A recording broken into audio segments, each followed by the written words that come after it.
Welcome back to Weekend Edition. We have some really fabulous guests here in the studio today. English footballer Paul Elliot, who has done some very important work with FAIR, the Football Association Against Racism in Europe. We're also joined by Zuheir Bahlul, one of Israel's most famous sports broadcasters, and also Yitzhak Shaanan, who is the founder of New Israel Fund's Kick It Out Israel. Gentlemen, welcome, bruchim habaim, and ahlan wa sahlan. Shukran. Hello. Thank you for being with us. This is a really wonderful mix, and we're going to talk here today a little bit about football. Where I'm from, as you can hear from my accent, we called it soccer. Probably one of the world's most important sports. And of course, it's become a problem on the football pitch, the issue of racism, and you three have been working on it in really important ways, so I want to talk about the work that you're doing while you're here. But let me start with our international guest, Paul Elliot. Welcome, Paul. We were just saying, it sounds like you're on your first trip to Israel. Tell me about some of your impressions so far. It's been fantastic. I arrived yesterday. I like the spirit here. I went to the old city. It was amazing, spiritually amazing. A great cultural experience, and it was just wonderful to see all the diverse cultures engaging with each other, and it was really a wonderful experience, and I've enjoyed myself so far. Wonderful. Zuheir, can you tell me a little bit more about this project, and in particular, what you were doing on Wednesday when I understood, in addition to a game, you had Arab and Jewish children on the pitch making a statement about the problem of racism. Yes. First of all, I am part of the problem because I am Arab citizen in Israel. And first of all, I feel so happy to be beside Mr. Elliot. I still remember him in the pitch. He was a big talent in Chelsea, and for me it's a big proud Mr. Elliot. What's happened in our project is to do something about the racism phenomenon, because this is the main problem in Israel. Israel is multicultural. There is Arab beside the Jews, and we should cooperate each with other, and I think the New Israeli Fund adapt this project in the reality, in the bad reality, because we still remember what's happened recently in the last weeks with Tag Mahir, and with the bad behavior of the radicals people or groups in Israel, and I think sport can reflect a very good scene in this bad reality. Indeed. I know that on Wednesday you had, in addition to the State Cup finals, a special anti-racism ceremony. Can you tell us a little bit about that? Maybe Yitzhak Shaanan can be the eyewitness because he was in the stadium. Itzik? Yes, please. Well, I can elaborate about that, of course. And this is, first of all, a great honor and a legend to sit between two legends, as Zuheir said, and to thank again Paul for coming on our invitation, and I'm so happy that he's here. Yes, yesterday we had a major ceremony on the beginning of the World Cup in the presence of the Israel president. And I have to tell you that we had 300 children, Jews, Arabs, men, women, actually surrounding the stadium, holding hands and saying we are here to fight for shared society, showing respect. That was the logo that we showed the crowd, and we, in so many words, we colored the final cup in the colors of anti-racism, of shared society. This is something that we could never do a decade ago when we launched this project, and I think this is an amazing storytelling, in the eyes, in front of 3,000 spectators in the stadium and hundreds of thousands more at home.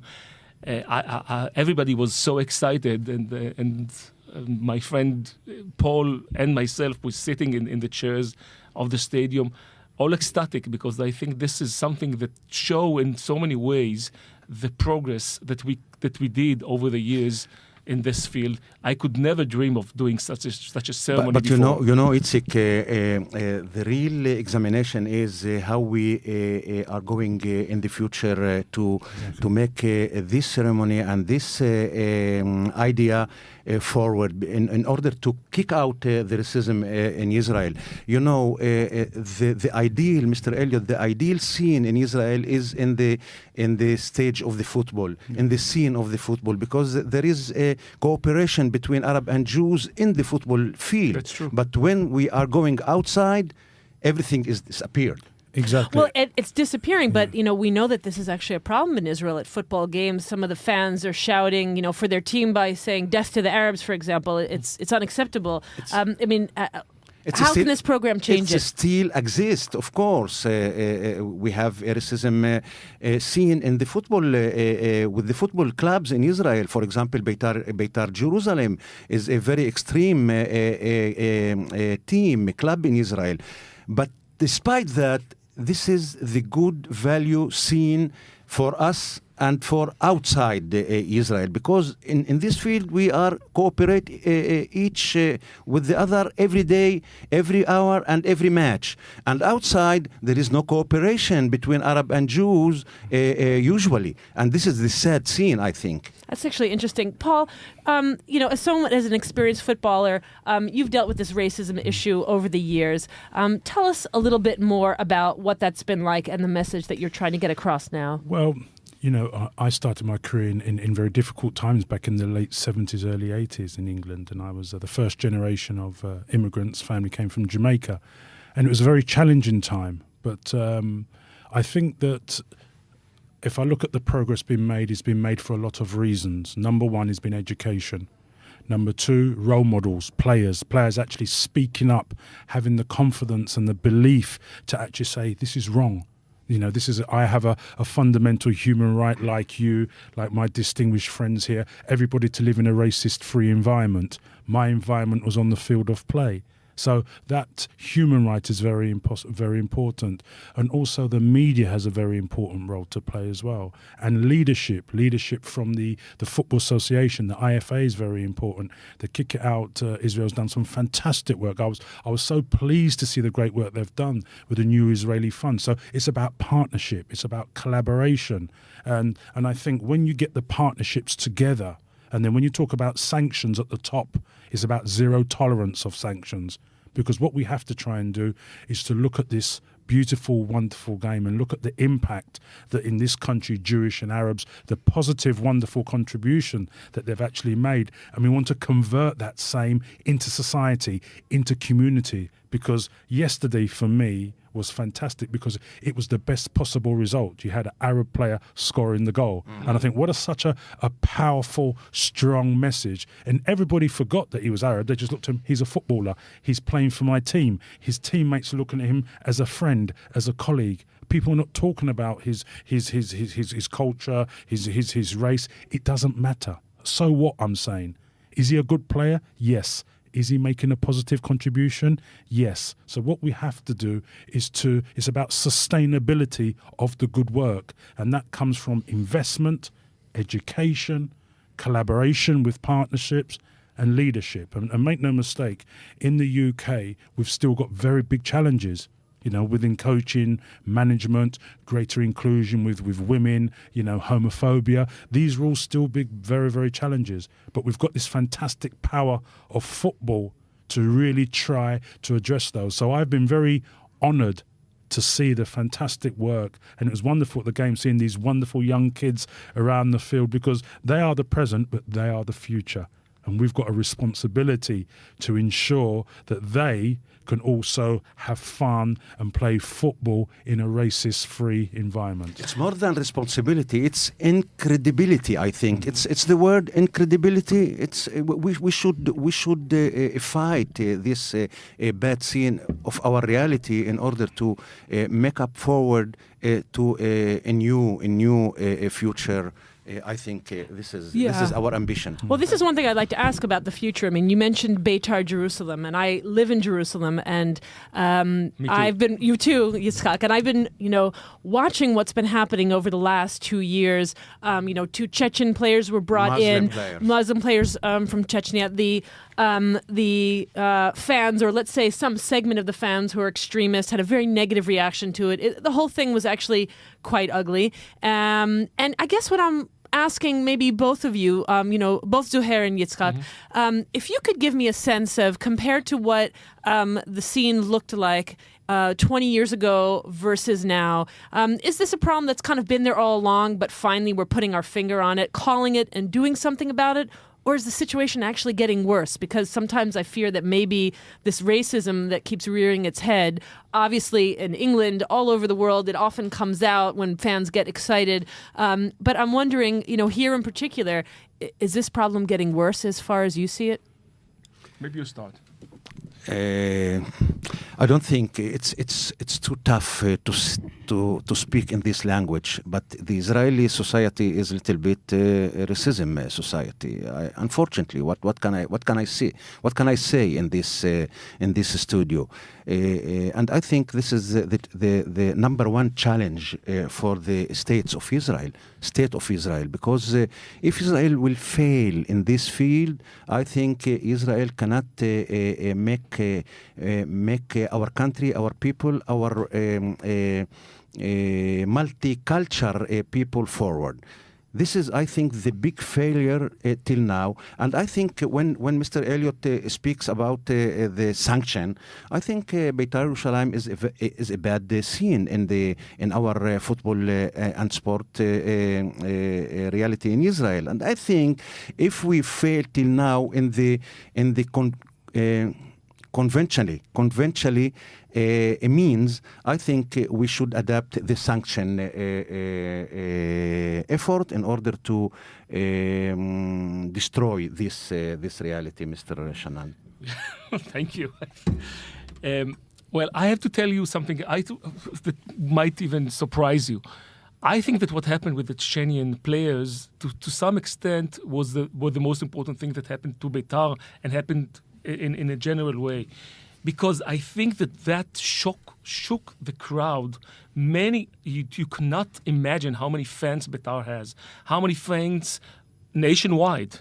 Among them, the former prime minister, the former speaker of the Knesset, and many others, who after that scene declared the disassociation with that team. And I think that shook also the heads and the minds of some of the, I would say in the majority of the fans of this big club, that said, some of them tried to speak up and to say no more, or we have to find an alternative. Some were very proudly said that very proudly.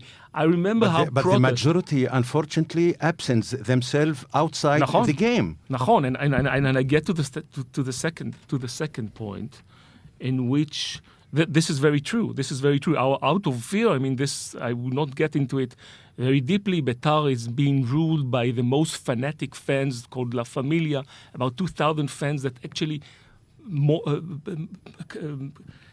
terrorize this team and tear it apart. And to that extent, you are very right. But we know that the majority still dislike this kind of behavior. And yet that 2,000 gets almost all of the attention. That's true. That's true for all the right reasons, because they are very violent and racist. I remember that the demonstration that we held outside of the Beitar game, the next game when they hosted Sakhnin, a lot of fans came to us and just listened and say, you must have a point. And one of the most important speaker there was the player Itzik Zohar, who played for Beitar Jerusalem, who spoke in an anti event against Beitar and against this rudely behavior. It was very meaningful. But I have to tell you something and actually to look up to Paul here. And this is, if you're talking about the next step, this is exactly where we need to be at. This is the ideal example. This is the ideal example. I wish we had 10 Paul Elliots like this in Israel. You know what? Give me Do we five. have a Paul Elliot in Israel? Give me five. Give me five. We just met, by the way, before this meeting, we met Baruch Dego, the amazing great guy, Ethiopian player who's playing for Hapoel Tel Aviv now. Maccabi Tel Aviv used to play. An amazing player, could be an amazing voice to echo this kind of voice, and this is what exactly we need, and this is our efforts, where our efforts are going to be based in the next few years. This is our challenge, also to do the monitoring and to back and to do the lobby work, but also to find the role models like Paul Elliot in our country that will speak up and would not keep silent on these We need issues. him as a mentor, I think. Maybe he's going to come back. He Of told me he course, might be coming I back. have a reason to come. And I think, if I'm being honest with you, if I, again, compare to England, obviously there was leadership from the authorities and the sanctions, zero tolerance of the sanctions. But the real impact was the players, because it's the players saying, no more. This is unacceptable. Not just, but also their teammates too. So it's a collective responsibility. And I think what we can try and do is to have ambassadors, kick it out, Israel ambassadors at each individual club, and have constant, consistent messages, and get them trying to do more work in the community, going into schools, and just opening up the debate, because, players are powerful. I know when I speak the impact it has in my work for 30 years, but that's in every country. In Israel, when you've got important players just opening their voices and speaking, their leadership is important, and that social conscience. And I think that's got to be the next step forward, to adopt some ambassadors to spread the word and engage with the media with all the excellent work that obviously New Israel Fund are doing, and obviously Kick It Out Israel are doing, and obviously greater collaboration also with the IFA as well. Their leadership. So it's a partnership, it's a collective collaboration. Because remember, everybody was born free from discrimination and prejudice in this world. So it comes from the home, goes into schools. So there's a natural reaction there. So I feel that that collaboration is just intrinsically important, because everybody was born free from discrimination. Everybody. Yes, indeed. So we can use football as such a powerful vehicle. I have a thought. There's been a lot of talk in our little segment together about the future and our hopes for the future. Maybe we can just end on that. I'd like to throw out the question, starting with Zuheir. Could you imagine a day when Maccabi Tel Aviv will play a team from Ramallah or Jericho, and we could actually just enjoy seeing the game, and for there not to be racism, anger, violence attached to it? I still believe that the powerful of our reality will achieve that. I think Mr. Elliot spoke about the leadership. Our problem is not the people. Our problem is the leadership from the politician side. I think when they convince themselves that we should make the change, I think Ramallah against Maccabi Tel Aviv will be a very, very real scene in the future. Amen. I mean, I can say that, listen, if I looked at what it was in England in my time, in my generation growing up, and see the whole way the game has changed, the Premier League, through the greater inclusion, greater diversities and international, everything is possible. And I think I can go anywhere in the world, because, make no mistake, in the 70s, where I was growing up in England then, it was probably the worst place to be, for young black players. And if you can see the change and the development that's happened, it's been a success story. Although there's challenges for the 21st century, when you spoke about that example of the game, there's certain things I could never have imagined. In the game now, 30% of the players are black, playing up and down the country, greater inclusion, greater women, challenging homophobia. 30 years ago, I would have thought none of that is possible. 30 years later, look what's happened. So everything is possible. When you've got the will of the people and the will of the footballing family, that's what I call it, the footballing family working together like our own families, everything is possible. Impossible is possible. Amazing. Well, this has been a nice meeting of the family, of the football family. I think some of my British footy friends would be green with envy just knowing that I'm here in the studio with you. I want to thank you so much. Thank you. Thank you very so much. We've had Paul Elliot here and Zuheir Bahlul and Yitzhak Shaanan. Shukran, Elena. Afwan. Come again, please. Thank you very Ahlan wa much. sahlan. Stay with us on TLV1. Thank you.